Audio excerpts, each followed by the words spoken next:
esteemed panelists, distinguished guests, very good morning to all of you. It's indeed my privilege to be amongst captains of private security industry and discuss certain issues related to its regulation. Basically, I'm not an expert on this theme.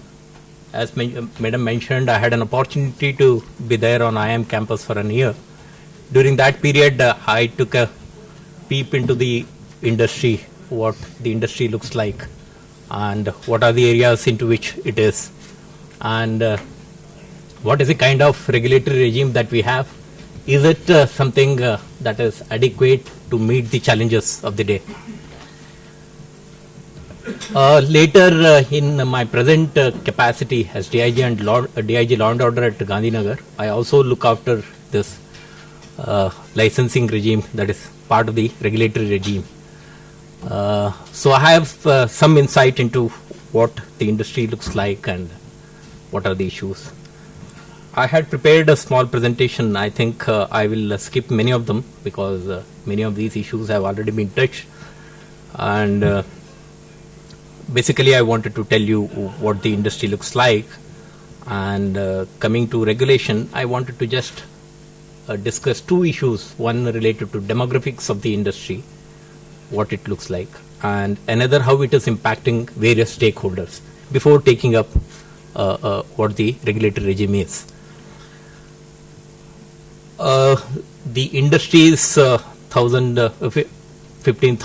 companies or 30,000 companies. The numbers are not known, but indeed the industry is very big today and has emerged as a key player in the security provisioning apart from police agencies.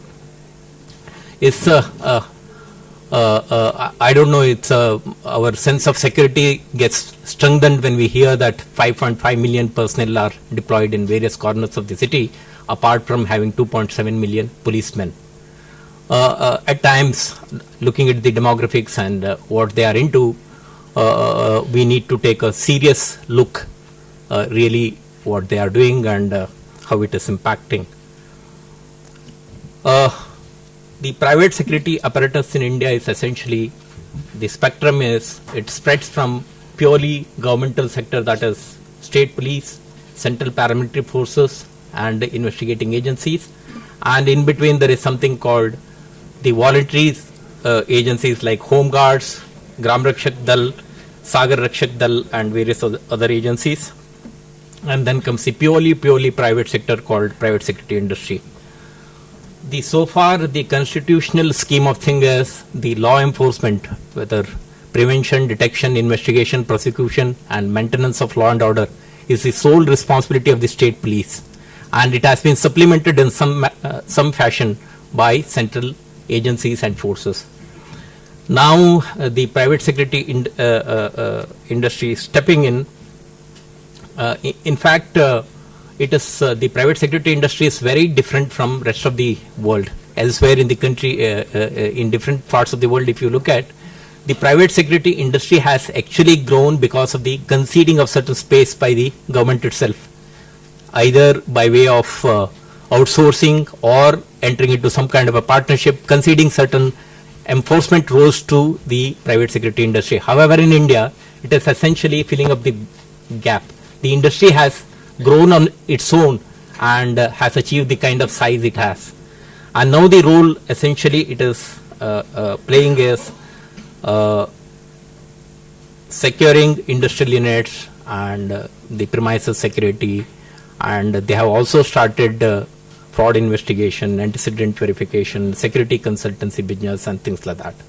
Even there are agencies who are into forensic investigation,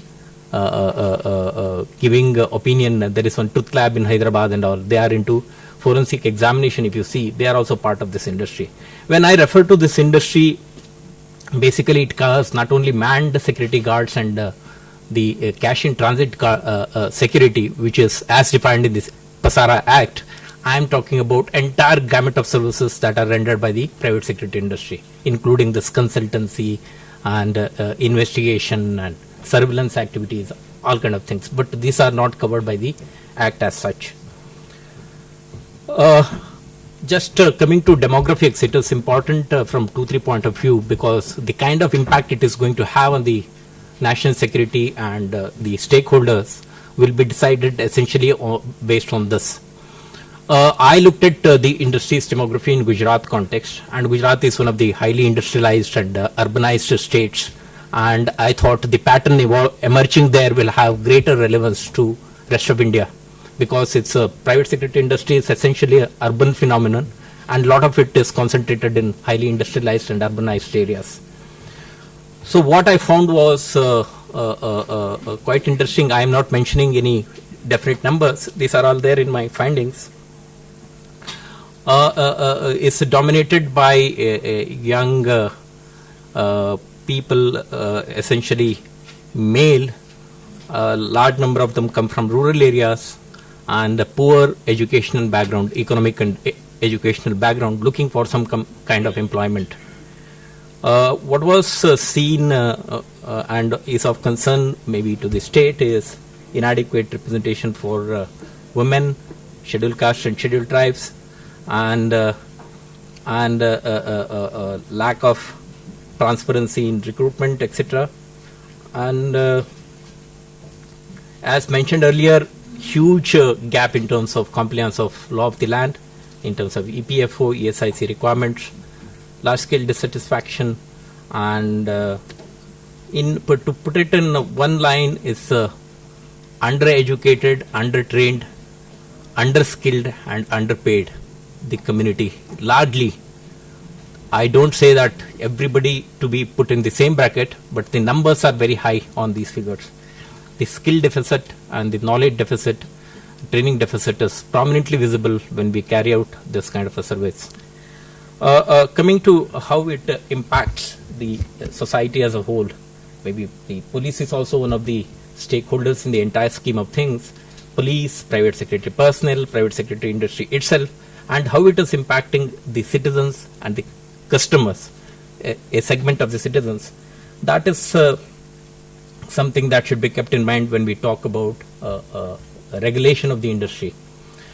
The private security industry is very different from police in terms of input, the kind of role and function that has been delegated to it, the targets, the motive, the response, the orientation, the finances, the source of power from where it gets, and its accountability to systems, training inputs, delivery systems. I looked at this, and they are substantially different from police organization. I will go to the next slide. Basically, I looked at how these things impact citizens in particular. When I talk about citizens, there is a component called customers, and there are people who are non-customers as well. Private security industry is basically for those who pay. If I am residing in a particular locality and my neighbor has hired security, he will care for his house and not exactly for me. If there is a burglary in my house, it's exclusive in its very nature and constitution. So I have mentioned certain negative impact that is possible because of the activities of the industry, intrusion into privacy, because variety of electronic gadgets and tools are available for surveillance, for monitoring somebody's activities, and these are being freely used, violation of human rights. Though the private security industry is empowered the same way as the citizens under the law because of their uniform, the training, the kind of organizational support that they get, they enjoy much more than an ordinary citizen. So because it has an impact on the psyche of the citizenry, and they end up respecting this private security guards as if they are respecting the policemen. This community also exclusion of poor and marginalized. I was essentially looking at this gated communities in bigger cities. You are not allowed to visit the garden. This compound wall is complete, though it is called as common amenities. In urban parlance, when a 10-acre land is used, part of the land should be kept for common usage. If that will not be made available because of these kind of intrusions, one of the key impact that can have is end of monopoly in security provisioning for police forces. Law enforcement is the sole prerogative and sole responsibility of the state. the monopoly on violence, especially to take away somebody's life or indulge in beating of somebody, etc., that is vested only in police. Nowadays, this power has been essentially grabbed by the private sector industry, which can have a serious impact. Today, we were discussing about issuing gun licenses, etc. This issue came to the fore when some 2 security guards killed people in Delhi, and it appeared prominently in a newspaper. Supreme Court has taken note of that, and I think something will come out of that exercise.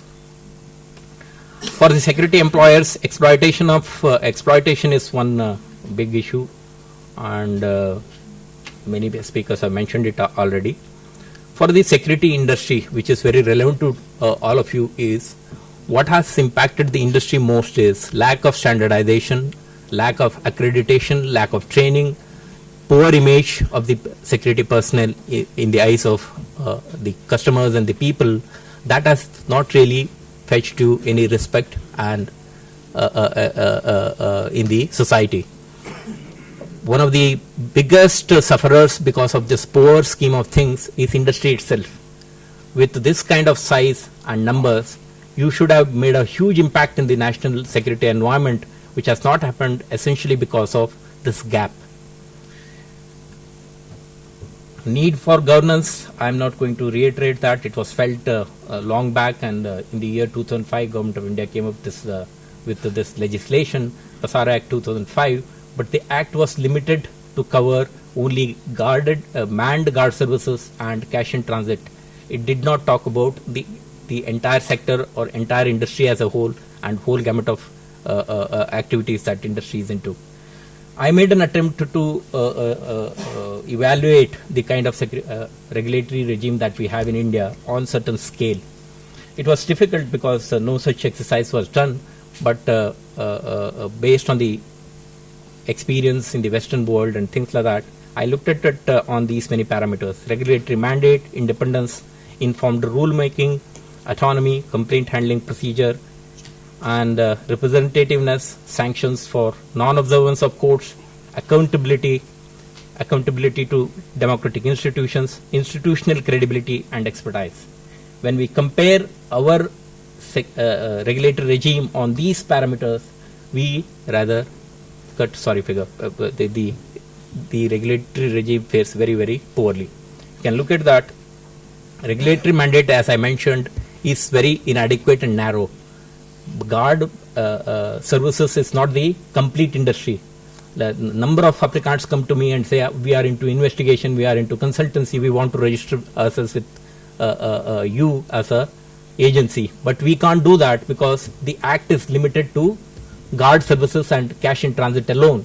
I can't register somebody as a security agency under the act if he is into consultancy or investigation business. So these are the constraints and inadequacies in the legislative governing mandate.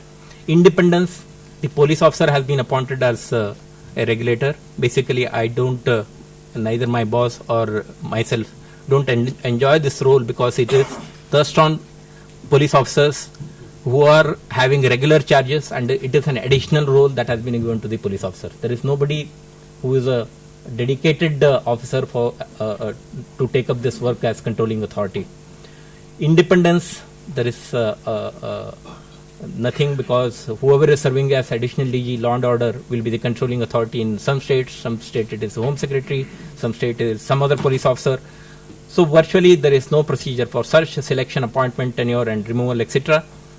Informed rule making, we have been handed out a rule and we will have to operate accordingly. There are constraints in that. There are several issues that arise during when we deal with these issues, but we can't deviate from any of them because we have no power of rule making. Similarly, autonomy, we don't have a separate secretariat, we don't have necessary paraphernalia, we don't have the wherewithal to deal with this issue of inspections, enforcement, investigation into aberrations, violations, etc.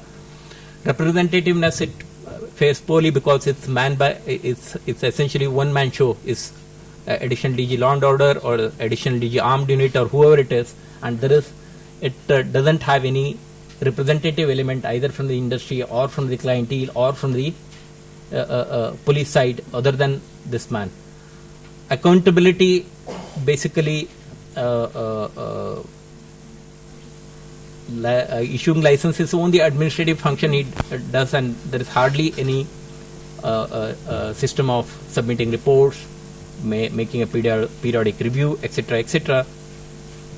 Institutionalization has not really happened at all because there is no systems laid down, there is no institutional arrangement that has been built into the law, and hence there is a huge gap in terms of, I can't claim after 2 years of my experience that I am an expert in controlling or regulating private security industry, because it's my part-time job.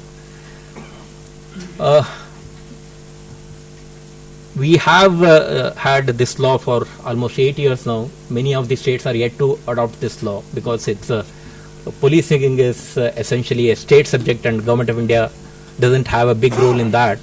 Unless state governments accept or adopt these legislations and frame rules, these laws cannot be enforced in any of the states.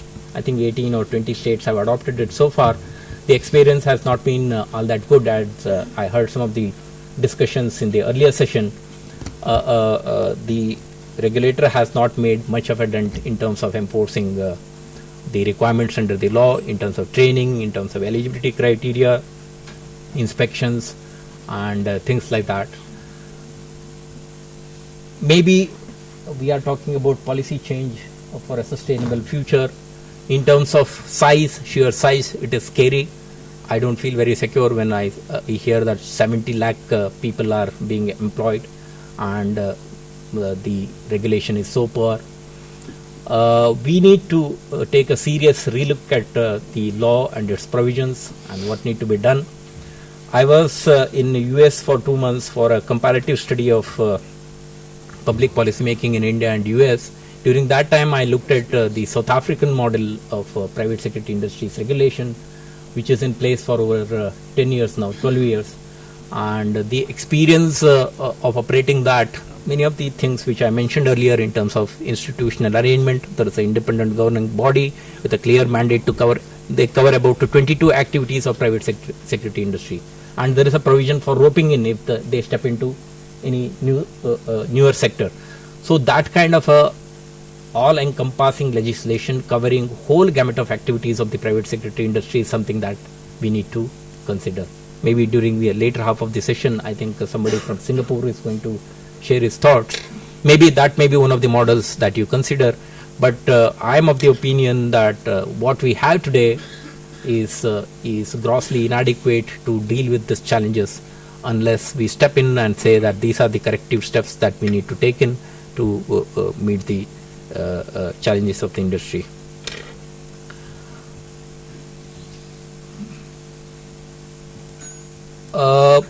South African experience, as I mentioned, is something in context of firearms license. In South Africa, they have 3 regulators: one for firearms, one for training, and one for regulating the activities of the industry. So together they constitute the sectoral regulators' role, and that is something that we should consider in India to make it effective. Otherwise, training is something grossly lacking. Industry side, I think there is no effort. Some industry can go for training. That should be his business, exclusively providing training. Then some industry can go for accreditation business, certification. Somebody's X is issuing certification, that should be valid for the customer to look for some quality service provider. Now today the customer is totally not aware, there is no transparency, there is no information regarding the agency that he is hiring. So the maybe CAPC or the FICCI have a role in starting that kind of an initiative instead of going to government every time asking for some policy shifts. Internally you can think of some innovative methods to meet the industry's requirement. With this observation, I leave it, and if there are any issues I can take it. Thank you. And to have an opportunity to discuss this issue is something great. The findings of the research has been given to Government of India and Government of Gujarat. Something may happen. I had some set of discussions with the concerned. It is of concern to all the policymakers as well, I'm sure the initiatives of the FICCI and CAPSI and all concerned will lead to something good in the coming years. I wish the industry all the best. Thank you.